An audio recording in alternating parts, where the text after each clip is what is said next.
An eyepiece set for under $200 on episode 335 of the Actual Astronomy Podcast.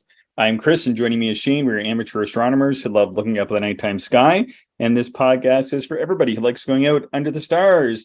Before we get going, we have a Patreon supporter to thank, Shane. Yeah, thank you, Vic. You are our newest Patreon supporter. We really appreciate it. Thank you very much. And as always, thank you to all of our supporters. It just helps keep the podcast rolling. Yeah, we certainly appreciate it. We do this for fun, but there is a cost to doing it, isn't there? And it's fortunate that people do contribute. Otherwise, we might be making other choices. So I think it's a pretty good system we've got going. So we've done a few shows on eyepieces, and we're going to talk a little bit about eyepieces in a moment, Shane. But Bill sent us a short email here and a bit of a picture on how he uses his chart. Are you set up there to read his, or do you want me to read it? Yeah, I can read it. Sure. Bill said, listening to Alistair's letter made me think of the device I made to attach a single page up by the focuser. Made it out of an old Bulldog paper clip and a quick clamp. As you can see in the photo, I'm also using a chart similar to what he described, only this one has a close-up DSS image of the star field. Works great with the Daub. Not sure how it would with a refractor on a tripod. I guess it might with an Alt-Az head. I've never tried. Sorry to hear you haven't had good weather for observing here on Vancouver Island. It's been great. And this is just in response to a few episodes ago, we were talking about, star charts, and we had some emails about how people will print out, individual star charts or different approaches for their observing. And what Bill sent us is pretty cool. It's just some stuff he printed out, a singular star chart I guess it's kind of three charts, right? It's sort of a constellation chart for the neighborhood. Yeah, like naked eye. Yeah. And then like a more detailed chart for what it would look like through the eyepiece. And then it looks like the DSS image of the star field as well. So it's a real good reference all on one page to help him find whatever he's looking for. Yeah, and with those truss tube upper assemblies, there's often those, I don't know how big in diameter they are, maybe an inch or slightly under. They have those support brackets between the two rings, and he's just put looks like a pipe clamp onto that, and then somehow attached the standard large old paper clip to that. It's like one of those big like file folder paper clips, I think, but I'm not sure. How did he attach that? Looks like there's something. Yeah, just a little bolt or something like that. Yeah. Anyway, pretty cool. I thought that was a pretty good idea. Yeah. It was neat to hear just how everybody, has slight variations on kind of a similar concept of, printing out a custom chart for the night, for particular object or maybe a few objects. And then, it's just it's a lightweight piece of paper that's pretty easy to use at the eyepiece. Yeah. Well, our weather has not improved. I mean, not drastically anyway. So, I haven't been able to get out, Shane. I don't think you were able to either. No, the weather hasn't been favorable for observing. The forecast is looking like we might have some opportunities, so we'll see what the sky looks like this weekend, I suppose.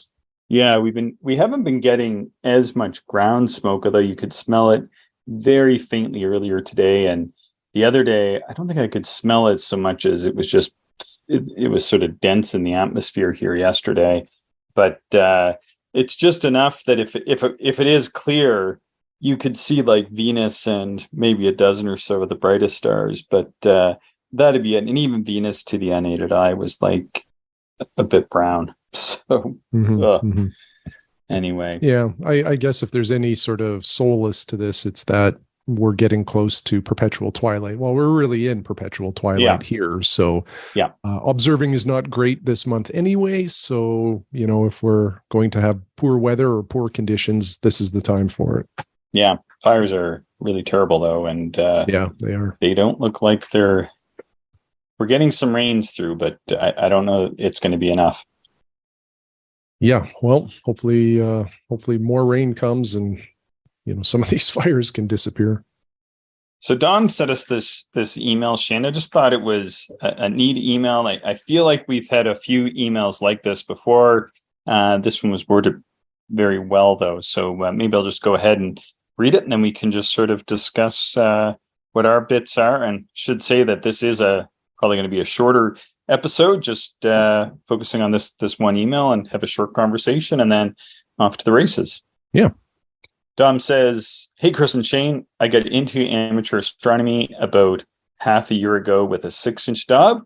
I was able to get dirt cheap with some not great 1 1/4 inch eyepieces. The past couple of months, I've been binging your podcast pretty hard. I started at episode 1 and I'm on episode 102 now. Needless to say, I absolutely love it. Anyways, I have just bought a SV Boney 503 ED 102 millimeters. So guessing it's like 100 millimeter, a 4-inch ED of some sort. And he's purchased a Skywatcher AZ5 mount and a heavy duty tripod. I'm now on the hunt for 2-inch eyepieces for it. I went back and re-listened to episode 11, the one about eyepieces, and took some notes to help with my hunt. I thought I was prepared, but quickly became utterly overwhelmed once I started looking. There are so many brands and specs, and I'm not sure how to determine specifically what I want to match my telescope specs. So I figured I reach out to you guys for some help. The telescope is 102 millimeters in aperture, 714 millimeters in focal length, makes it about an f7. First of all, I understand my maximum magnification will be about 200 power, but I also have heard that there is a minimum. He's confused on how to calculate that. So maybe what I'll do is a bit of a long email, but maybe I'll stop there, Shane. So he's listed this business of essentially it's 2 times the aperture in millimeters gives you about your maximum magnification. But in my experience, that is a bit of a hypothetical number, especially when you're talking about a 4-inch refractor, because on many nights, the 4-inch refractor is just not going to be able to do 200 magnification. That's just my experience. I don't know what your experience is, so maybe you can just chime in. Well, there's 2 limiting factors here. There's the optics, and what Dom is referring to, the 200 times is typically 50 times magnification per inch of aperture is the limit of telescope optics. And it's a bit of a generalization. Some maybe are better than that, some maybe not quite as good, but you're probably in the ballpark.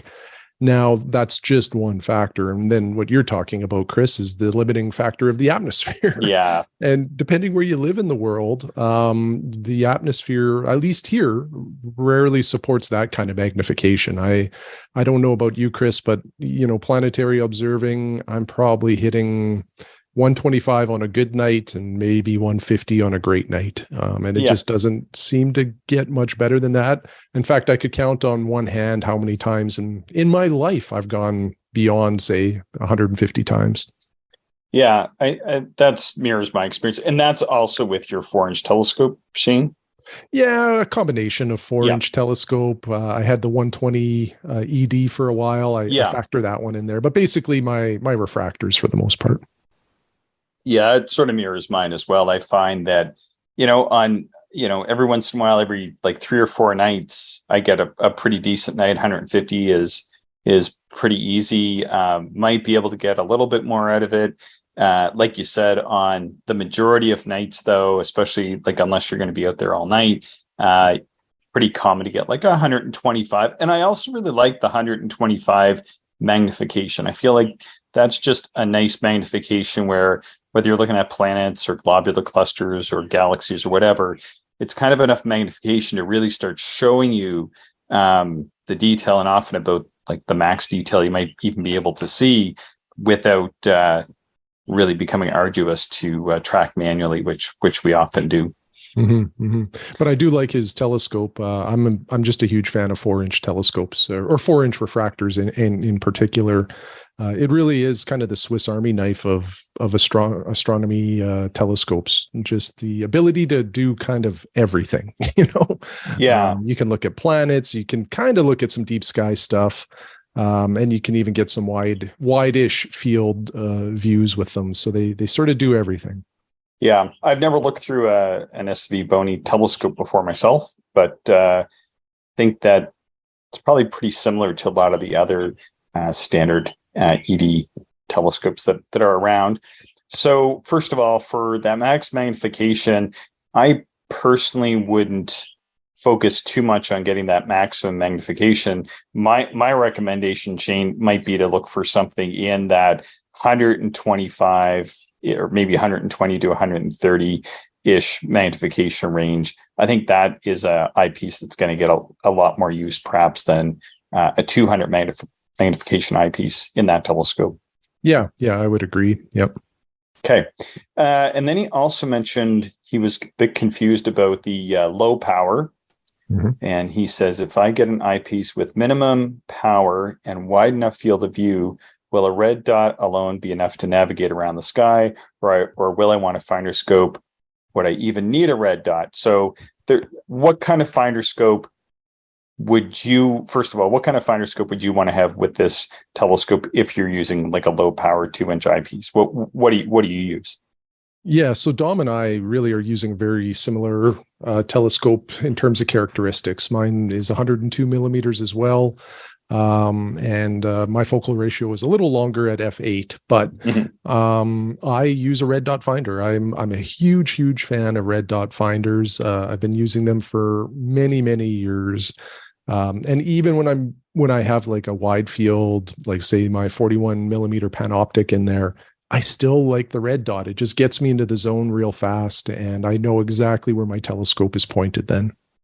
I used to really like the red dots, and after observing for, I don't know, maybe I just observed so much that I just tend to kind of, if I use a relatively low power eyepiece, like 20 millimeter or 30 millimeter or 40 millimeter, I can pretty much land on most targets. Like even if it's something I haven't observed before, I'll just land on a nearby star and then just pan over. So I stopped using the red dots altogether. And the one thing I want to set up a little bit better, I've done it in the past, I want to redo it maybe during this bout of poor weather and during perpetual twilight, is my 50 millimeter Borg Achromat that I like to set up as a finder scope sometimes. I just need to get it set so I can swap it back and forth from just low power, small, wide field telescope mode to finder scope mode. I got to sort of figure out a little bit better way of doing that. I like the finder scopes myself. So everybody's different. Like, and I totally get it. I think somebody was on recently. I think Mel Bartles was talking about using red dot finders. We had him on recently. I think they're a good thing. Yeah. So the other thing, Shane, sorry, did you have another thought there on that? No, go ahead.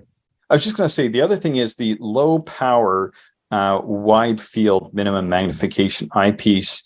The one thing that I was thinking about with this was that he was mentioning getting something low power, wide field, but he didn't mention whether or not he had a 2-inch diagonal already. So kind of when I made up my list of stuff that we'll get to shortly, I kind of factored in if you had to go buy a 2-inch diagonal and then an eyepiece, that's all you're going to get. You're not going to get a set of eyepieces. Like I think that would be a limiting constraint. But for your lowest power eyepiece in your telescope, Shane, which is 102 millimeter f8, what are you using for your lowest powers? Well, now that I've gone exclusively bino viewing, my lowest power is probably 25 millimeters. So with my bino viewer, I am restricted to 1.25-inch eyepieces. And I just don't have any pairs of 32 millimeters. I just recently completed a pair of 40 millimeter Kellners that I haven't tried yet. So nice. I guess the 40 millimeter Kellners would be my lowest power, but in general, so far, I would say 25 is where I've been at probably for the last year or two. Prior to that, usually in that 30 millimeter range, like with my Nagler or my APM UFF. Okay. Yeah. What about you? Yeah, for me, I really like the Masuyama 32 millimeter. It is a very light eyepiece, and it has just about the maximum field of view that you can get with a 2-inch ocular. I find the edge sharp enough to my eye. My eye doesn't have very sharp edges anyway, so the fact that some people will say that it's not the sharpest eyepiece on the edge, to me, the difference between that and an Nagler is not much different, just the way that my eye works.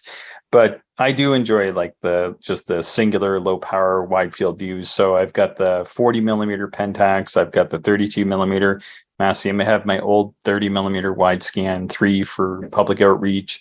And then recently, last year, had bought the 22 Nagler, and then this year the 17 millimeter Explore Science when it was on sale, more than 50% off. So I've kind of got a good range there. With all those, though, I can pretty much just about, like any regular target, I can tend to be able to find it. But what would be the lowest power that you can do that same calculation in reverse, multiply your focal ratio by 7, which is the exit pupil, the maximum exit pupil for some people, younger people, I suppose. So it would give you about 49 or 50 if you wanted to absolutely get the lowest power possible. That's not necessarily going to give you the widest field of view. The 2-inch eyepiece, there's some Plössls in that around that are like 50 or 55 millimeters, 50 millimeters, I guess. Mm-hmm. But I don't think that's going to give you your widest field of view. Also, your eye may not open to the 7 millimeter aperture. And so because of that, you may want to look at something different. I think that it's sort of like lowest usable magnification. I'm a big fan of like the 5 millimeter ish range. So I would just say 7 times 5 is 35. So maybe, you could get like lots of 35 millimeter eyepieces in 2-inch format, 32 millimeter eyepieces, and like there's a bunch sort of getting towards 40 millimeter. I think anything kind of in that range is probably going to be a pretty good low power eyepiece for this telescope. But I would stick to 40 millimeters or less, just simply for your eye and for the telescope performance, because I think that's sort of where the sweet low power spot is for that instrument. What do you think? Yeah, I agree. And, I have a 41 millimeter Panoptic, which similar to your Pentax 40 millimeter, it's the widest field of view that you can really get in a 2-inch format. However, I don't really use it a ton. What I like about the Nagler, and I think your Masuyama is very similar, is that, it almost gives you the widest field of view that you can get, but you're getting just a little more magnification. And one thing that I don't know if we've talked a ton about, the more magnification you have, I guess in a way you're dimming everything, but at those lower powers, you notice that the background darkens. So, the difference between my 41 and my 31 is very noticeable in how black the background is amongst the stars. So I like a little more power, just because you get, in my opinion, a little more contrast. So if you're looking at faint things or, nebulas, galaxies, whatever that might be, sometimes they just pop a little bit better with a 31 compared to the 41. Now, if I'm looking at a very expansive field or a very large object, maybe I do want that maximum field of view, but it's really not that often that I'm going for the 41 millimeter. So I think you and I are in agreement here, something in sort of that 30 to 40 millimeter range, somewhere sort of in that zone is probably going to be an eyepiece that uses the most. Now, it doesn't mean that that's necessarily going to be the best eyepiece for Dom, because I think, if he's just been doing this for 6 months to a year, you're still probably learning a fair bit. And because of that, you're going to try some stuff out, and you're a different person than both Shane and I. So you might prefer something completely different than what we like. So this is just our general advice. Let's see. So yeah, anything under anything that is going to be larger than 50 millimeters is going to give you too low power. And so you're going to be wasting some aperture there. And then as well, typically you're maxing out the 2-inch aperture on the field stop on the eyepiece anyway, once you get into that sort of 40 millimeter ish range. Yeah. and he goes on to say, so I'll read the rest of his email. Between the telescope mount, tripod, diagonal, I've already spent lots of money. I would like to get a good range of powers, low, medium, and high, of decent quality to save some money, and then upgrade them over time by searching through classifieds to find good deals. Someone on Clyde suggested a low power eyepiece, a zoom, and a Barlow. Does that sound like a decent setup to you, Shane? What do you think about a low power eyepiece, a zoom, and a Barlow? I thought that was an interesting recommendation.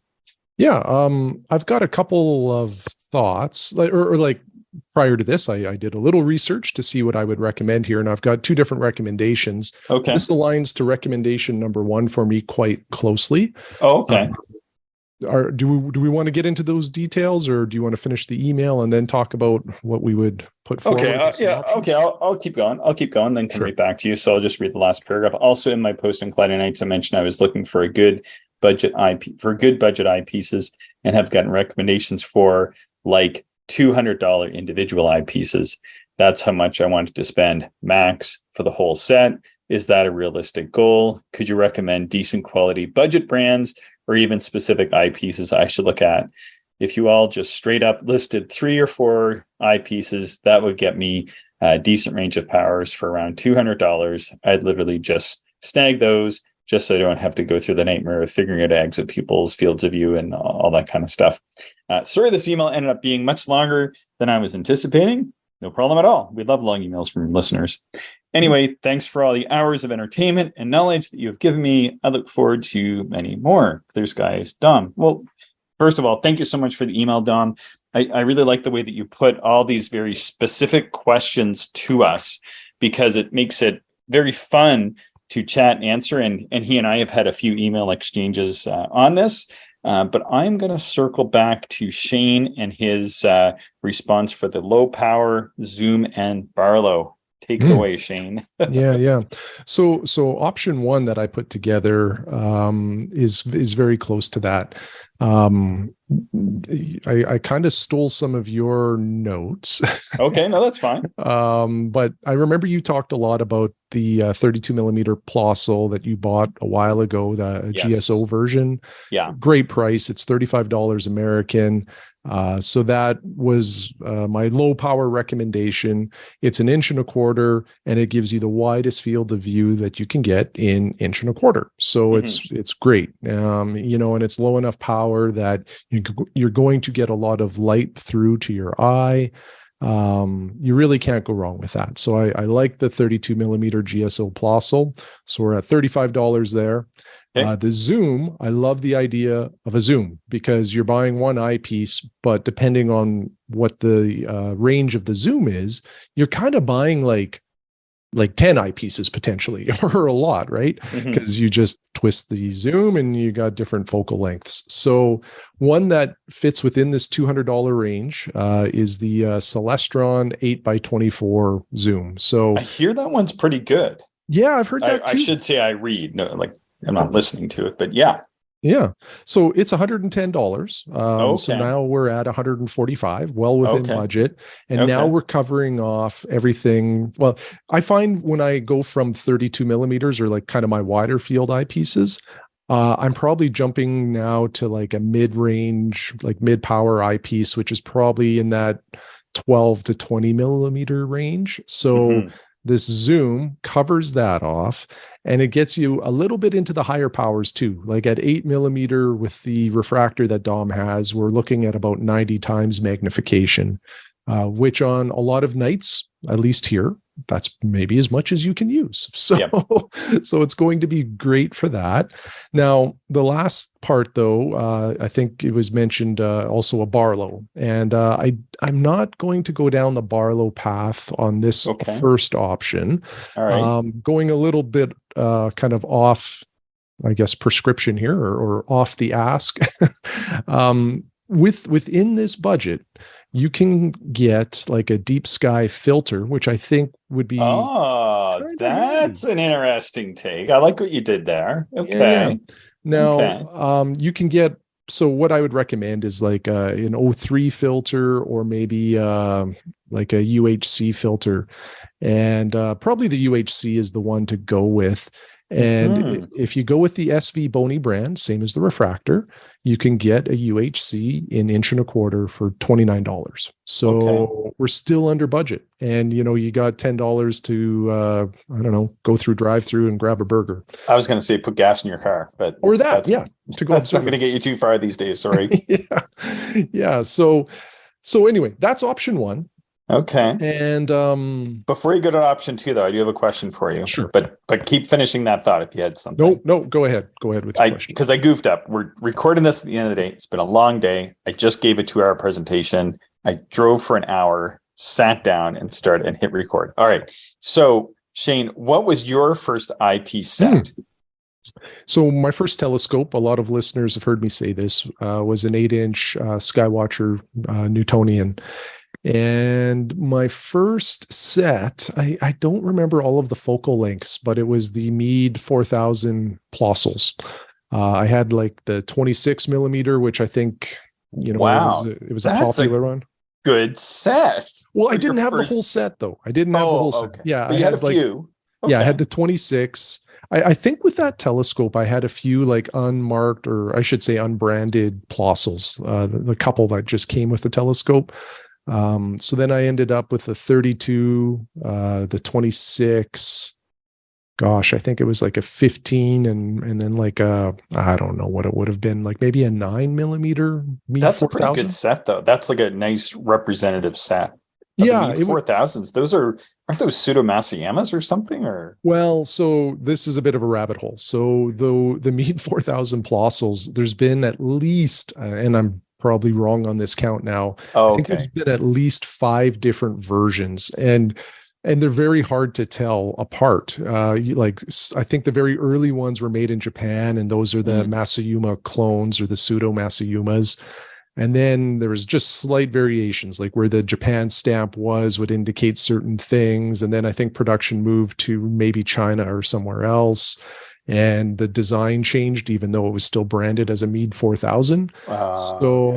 There's some variations there. So they're not all alike, but they're still good. Yeah, they were great eyepieces. I don't know which ones I had back then. I think they were the made in Japan ones, but the other thing I'll say is I didn't just go out and buy those. Like, it took me a while to save up, and I would buy an eyepiece, save up, buy another eyepiece.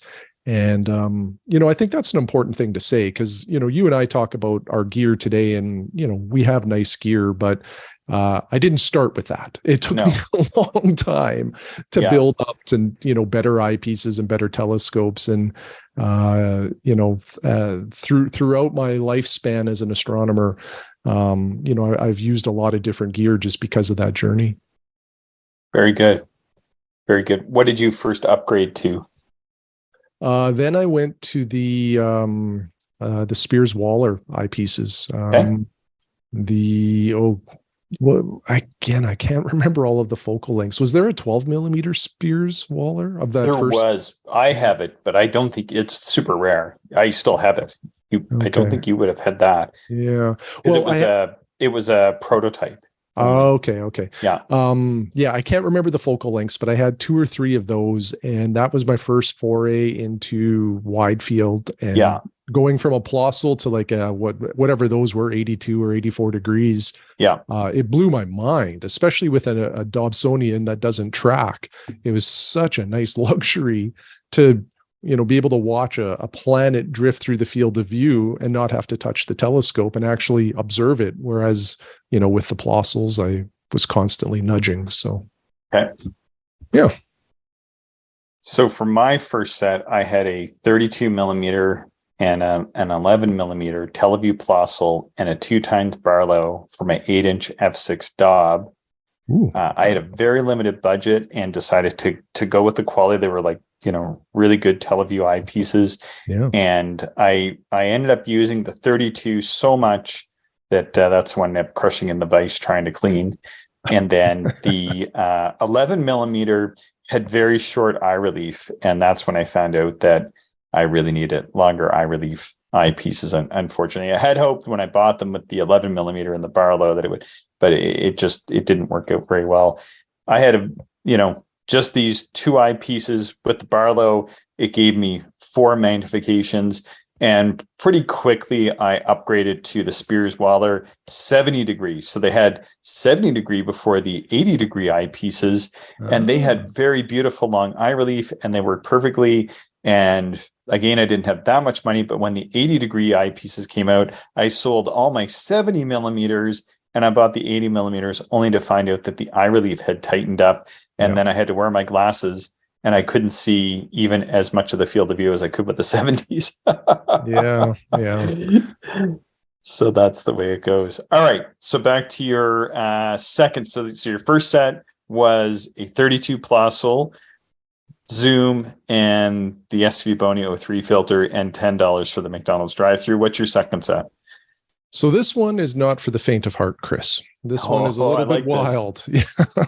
So this one is a different philosophy. This one is starting out with one of the better Plossls that you can buy, which I'll say is the 32 millimeter Teleview, high quality Plossl. I know sometimes the eye placement can be tricky for some folks, so little caveat there. Yeah, but it can black out. Mine did black out a bit on me, but it's an excellent eyepiece. Yeah, it's an excellent eyepiece. It just has huge eye relief, which sometimes causes this blackout. And anyway, this is a Plossl that if you buy it, you could keep it for life. It is just a great Plossl. You probably will have a hard time finding one that performs better. Unless you crush it in a vise. Yeah, that's not a good thing, but you've been warned. Don't put it in a vise. Don't put your eyepieces in vices, people. So now this almost consumes the budget. This is $155, and we have to stay under 200. So what now? Yeah. So how do we achieve all of these other focal lengths that are needed? You're going to get a really crappy Barlow and slit the side and make a draw tube. Kinda. Okay. All right. So get a Barlow. Yeah, for sure. Get a Barlow, 2 times Barlow. So now you have your high power, and you can find various 2 times Barlows for that, $50 range, which kind of keeps us within budget. So now you have your 32. Well, you throw the Barlow on there. You got the 16, assuming it's 2 times. And the 16 time or the 16 millimeter focal length is, to me, a very good mid-range focal length. So now you got low power, mid power, and you're just missing the high power. What I would say is, and this requires a little bit of math, and I forget what the formula is, but Barlow magnification is just like every Barlow is variable essentially. Because it's a function of the distance from the focal plane to the eyepiece focal plane. Yeah. Yeah. So if you extend the distance between the eyepiece and essentially the Barlow, you're going to increase the magnification that the Barlow provides. Yeah, I've done this. Yeah. Yeah. So how you do this, you buy your Barlow, you buy your Plossl, and then what you can buy is 1.25" like extenders. And they would go in your diagonal, or in this case, you put them at the top of the Barlow. And again, do the math to make sure you're getting the Barlow into the magnification range you want. Probably in this case, maybe 3 to 3.5 times. Find an 1.25" eyepiece extension that equals that length roughly. And then you put that into the Barlow. Then you put the 32 millimeter Plossl on top of that. Right. And now you probably have your high power eyepiece. And the beauty of this is you've kind of you've nailed down a great eyepiece in your collection that you probably never have to replace. And then you can save your money and, continue to add eyepieces to that collection over time, but you don't have to worry about selling anything. So a little bit of a different approach, not for everybody. And like I say, not for the faint of heart, because there's a little bit of a calculation there too. I like that. That's actually easier. This is one of those things that's easier done than said. I stumbled upon this pretty late. I only tried this out maybe 3 years ago or 4 years ago. I can't remember. I think it was during the 2020 Mars opposition or the year leading up to that. I started experimenting with this, where you can buy these. A good place to buy them is Agena Astro, which is a reputable telescope dealer down in the States. I don't know where they're out of, but they're awesome. I bought tons of stuff from them, including these, which are made by Blue Fireball. I think it's called Blue Fireball. Yep. And they sell all these different variable length extenders. And I think they're like $15 or $14.99. Anyway, they're not really expensive. So I just bought like a few of those. They work really well. Yeah. That's certainly a good way to go. I also recently just sort of grew awareness of this as an option, and how I did that was with the Baader VIP Barlow. It's a variable Barlow, and it uses tier 2 or T2 spacers, and like they advertise this as a feature. You just add more spacers or decrease spacers to change the magnification factor of your Barlow. So kind of a different way to go. What about you, sir? What is on your recommendation list here for a set under $200? Well, first, I really liked your sets. I kind of thought, what's Shane going to come up with? I'm pretty excited, and you really came through on this one. That was really nice. I think those are, in all seriousness, I think those are really good options. So if somebody is a bit of a tinkerer, I think the second option is great. If somebody really just wants it, one and done kind of thing, I think your first option is really simple. And I think there's a lot of people out there. I feel like I've even met people that have a similar set to that. And I think that's a beautiful set. My options are this. So the first thing I caught on is that he might want to really get into low power wide field observing. And if that's the case, he's going to have to try to source a pretty good, something like a GSO basic 99% diagonal. He can get them for 89 or $90 or something like that. Mm-hmm. And then the Agena Astro 38 millimeter super wide angle SWA is probably the least expensive 2-inch eyepiece that I would recommend. I haven't looked through that one exactly, but I looked through pretty similar ones. So that's going to give him just over his 5 millimeter exit pupil, but the whole budget is just in a low power eyepiece and the diagonal if he doesn't own it. And then he would just simply suffer through with his eyepieces that he already has, but he would then be able to have that wide field experience, which for me, I really love wide field, and I don't think there's anything wrong with just going down that avenue because he asked for it, and then that would probably, I think, be his best entry level choice. And then if he already has the 2-inch diagonal, like I don't know what came with the SV Bony, maybe it came with a 2-inch diagonal, but if he already has that, then he could maybe even switch and swap with some of our other suggestions here and come up with his own combination. Yep. So if he doesn't already own the 2-inch diagonal and doesn't just want to only have the upgrade to 2-inch, then I think it is best to stick with the 1.25. And in which case, again, I think that GSO 32 millimeter Plossl, I think I looked it up. It was $35 or $34.99. It's a deal. I think I got mine for less than $30 when I bought it. It's really awesome. Like you said, it maxes out your 1.25 field of view, and it's an awesome performer. It's hard to believe for the price. Is it as good as the TeleVue? It has. I thought it had maybe a little bit better eye placement. The coatings aren't as good, but other than that, I think it's very, very good for especially price. Yeah, I've looked through a couple of those, and I think they're great. The TeleVue one, the negative knocks on it are the eye placement, which we discussed. But some people also talk about kind of the coffee tone that TeleVue Plossls have. It's like a little bit of a warmer appearance. Some people like that, some people don't. Those might be the knocks against the TeleVue. So the GSO is a fine eyepiece. There's no question about that. So 32 millimeter GSO for low power, and then 2 eyepieces. These are the ones. These are a little bit, I don't know if controversial is the right word, because they used to be labeled as TMB. I had a couple of these that were labeled as TMB, but I don't think you can get the TMB ones anymore, but the design is still out there. The controversy is that I think Thomas Back had designed them, and then I believe that perhaps they are somewhat similar to that design. And anyway, but they are still decent eyepieces. I just couldn't find the TMBs anymore. And considering that they're just not available, the BSTs have nice eye relief, and the 9 millimeter and the 6 millimeter would work very well. So the 32 would give him 22 magnification. The 9 millimeter would give him 80, and the 6 millimeter would give him 120x, which is about max power on many nights, like we discussed. And then if you drop a 2-inch or 2x Barlow into that mix, not a 2-inch Barlow, but a 2x Barlow, then that's going to give you 44 magnification and 160x on top of that, which is really going to max you out on the really good nights.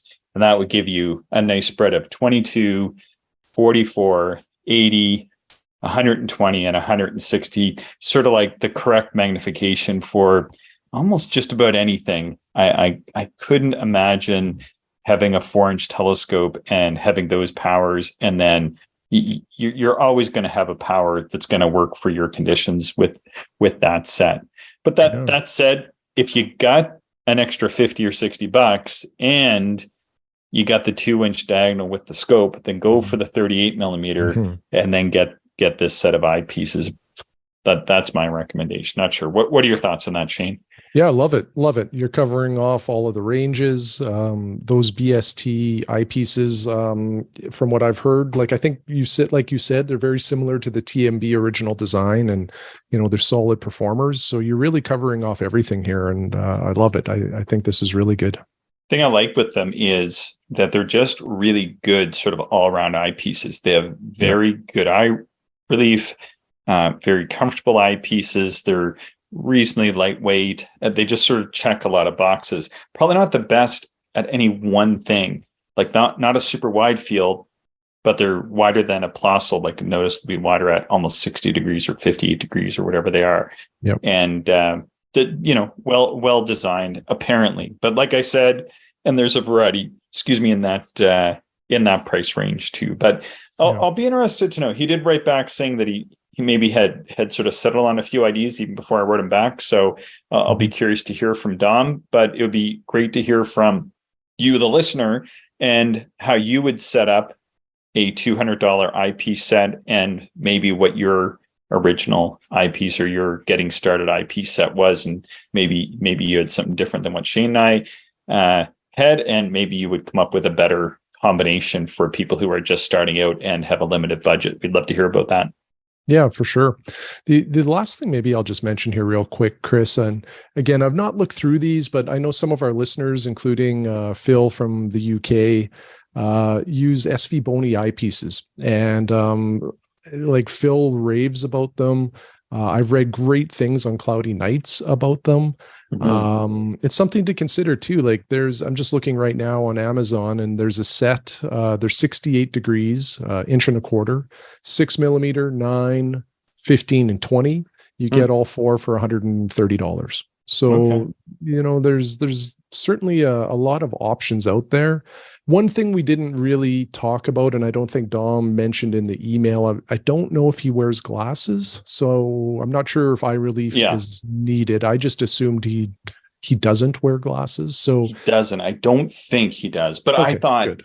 You know what I thought with this is my method to my madness was, this is just a really nice generic question without too many little caveats, right? So true. I just like the idea of somebody's just asking this question, but we don't know them, and we don't know them as a complete observer or person. So how would we answer it? And I think we came up with some neat ideas here. Yeah, agreed. It's fun to talk about this stuff because there are so many different options, and I totally get what Dom is referring to about this being somewhat overwhelming. There's a lot of choices out there. Some eyepieces look very similar, and a lot are. There's a lot to navigate through here, and I always enjoy having these conversations. And if anybody out there is listening and you want any help selecting eyepieces, Shane and I are always happy to help you spend your money. Our advice is free and worth every penny. Yes, I helping you spend your money helps me put more in my bank account and not spend money, which is probably good for me right now. Yeah, it is. It is a lot of fun to go through and do this. And we appreciate the lengthy emails. I had 3 people write this week and say, sorry for the long email. I'm don't apologize. This is one instance where I love getting the long email, and it really helps us to solidify some thoughts and maybe communicate some of those thoughts with other listeners out there that might have the same question that just haven't written in. Yeah. Anything to add, Shane, to this episode? No, that's everything, Chris. Thanks to our Patreon supporters, and many thanks to all the listeners who write in each week. We certainly do appreciate it. If you have any questions for us, comments, show ideas, you can always reach us at actualastronomy@gmail.com. Thank you, everyone, for listening, and we hope you enjoyed the show. If you are interested in more information, would like to contact us, or if you would like to support the podcast, check out our website, actualastronomy.com.